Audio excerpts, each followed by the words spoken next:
नमस्कार. आजच्या व्हिडिओमध्ये आपण बघणार आहोत रव्याचे मंचुरियन. त्यासाठी लागणारं साहित्य म्हणजे कोथिंबीर, कॉर्नफ्लॉवर, हिंग, मीठ, चिली फ्लेक्स, जिरी, बारीक चिरलेला लसूण आणि रवा. आता हे साहित्य आपण बाजूला ठेवूयात. गॅसवरती कढई ठेवली आहे. कढईत 1 चमचा तेल ओतलं आहे. तेल चांगलं गरम झालं की त्यामध्ये आपण टाकू जिरी, त्यानंतर बारीक चिरलेला लसूण, हिंग, हे छान परतू द्यायचं आहे. त्यानंतर आपल्याला टाकायचे बारीक चिरलेली हिरवी मिरची,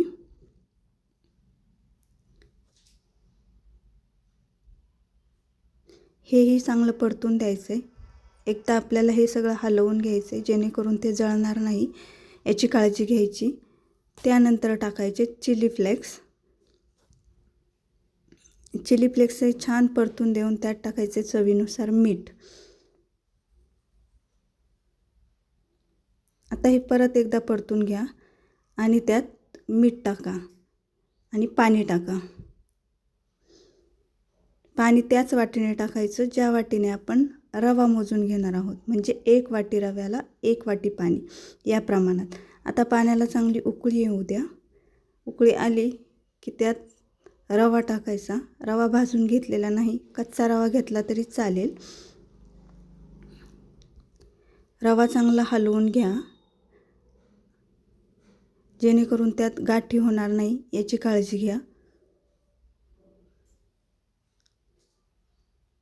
रवा चांगला परतू द्या.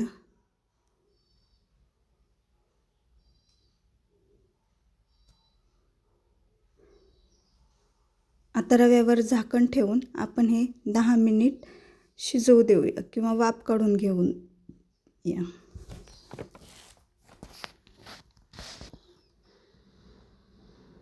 दहा मिनिटानंतर झाकण काढून पुन्हा एकदा हलवून घ्या, म्हणजे रवा मऊ शिजला जाईल. त्यात गाठी राहणार नाही, याची काळजी घ्या.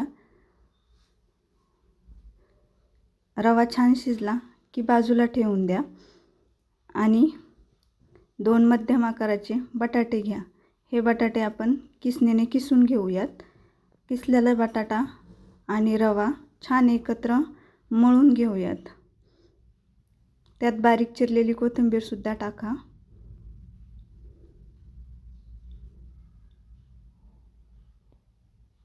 छान एकजीव होईपर्यंत आपल्याला मळून घेऊन चपातीच्या पिठाप्रमाणे पीठ बनवायचे आहे. आता याचे छोटे छोटे बॉल्स बनवा. व्हिडिओत दाखवल्याप्रमाणे छोटे छोटे बॉल्स बनवून घ्या. आता सगळे बॉल्स तयार झालेले आहेत. आता त्यावर कॉर्नफ्लॉवर टाका जेणेकरून ते छान कुरकुरीत होतील.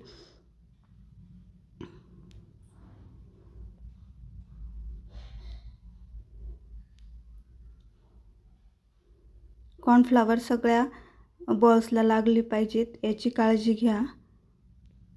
आता कढईत तेल गरम करायला ठेवून त्यात एका वेळी तुम्ही 7 ते 8 बॉल्स तळून घेऊ शकता.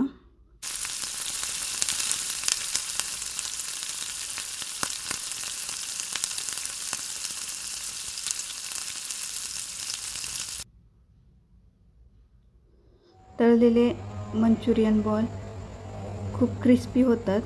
व्हिडिओत दाखवल्याप्रमाणे त्याचा आवाजही येत असेल.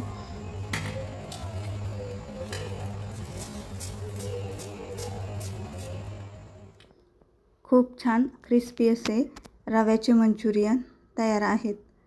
व्हिडिओ आवडला असेल तर व्हिडिओला एक लाईक करा, शेअर करा आणि हो, चॅनलला सबस्क्राईब करायला विसरू नका.